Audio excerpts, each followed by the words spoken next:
रूस और यूक्रेन के बीच छिड़ी जंग का असर पहले दिन ही दिखने लग गया था। रूसी राष्ट्रपति ने जैसे ही यूक्रेन में सैन्य कार्रवाई का ऐलान किया, भारत समेत दुनिया भर के शेयर बाजार बुरी तरह से टूट गए। आइए एक नजर इस पर डालते हैं कि भारत पर इस युद्ध का क्या असर देखने को मिलेगा और हमारे रोजमर्रा की कौन सी चीजें महंगाई की चपेट में आने वाली है। गौरतलब है कि भारत तेल से लेकर जरूरी इलेक्ट्रिकल सामान और मशीनरी के साथ मोबाइल, लैपटॉप समेत अन्य गैजेट्स के लिए दूसरे देशों से आयात पर निर्भर है।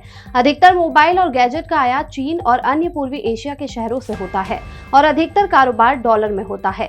युद्ध के हालातों में अगर रुपए में इसी तरह गिरावट जारी रही तो देश में आयात महंगा हो जाएगा। साथ ही बता दें कि भारत अपनी जरूरत का 80% कच्चा तेल विदेशों से खरीदता है। इसका भुगतान भी डॉलर में होता है और डॉलर के महंगा होने से रुपया ज्यादा खर्च होगा।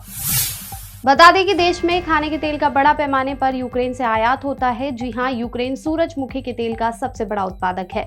भारत की बात करें तो यहां पिछले कुछ समय से खाने के तेल के दाम पहले से ही आसमान पर है और युद्ध के चलते सप्लाई रुकी हुई है तो इसकी कीमतों में और आग लगनी संभव है।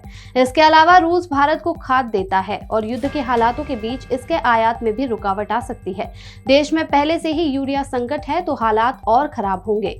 इस समस्या का सीधा असर किसानों पर पड़ेगा। भारत का ऑटोमोबाइल सेक्टर सेमीकंडक्टर की कमी से जूझ रहा है। ऐसे में रूस और यूक्रेन के बीच जारी जंग का प्रभाव इस क्षेत्र पर पड़ना तय है।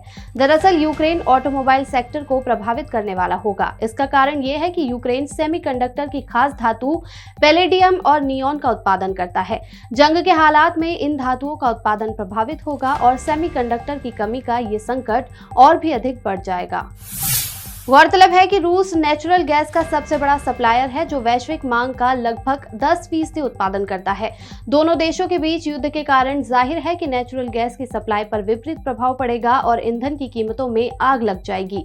यूरोप में 40% से ज्यादा गैस रूस से ही आती है। इसका सीधा असर आम आदमी पर होगा। इसके अलावा रूस विश्व का तीसरा सबसे बड़ा क्रूड ऑयल उत्पादक है। यूरोप के देश 20% से ज्यादा तेल रूस से ही लेते हैं। इसके अलावा ग्लोबल उत्पादन में विश्व का 10% कॉपर और 10% एल्यूमिनियम रूस से बनता है।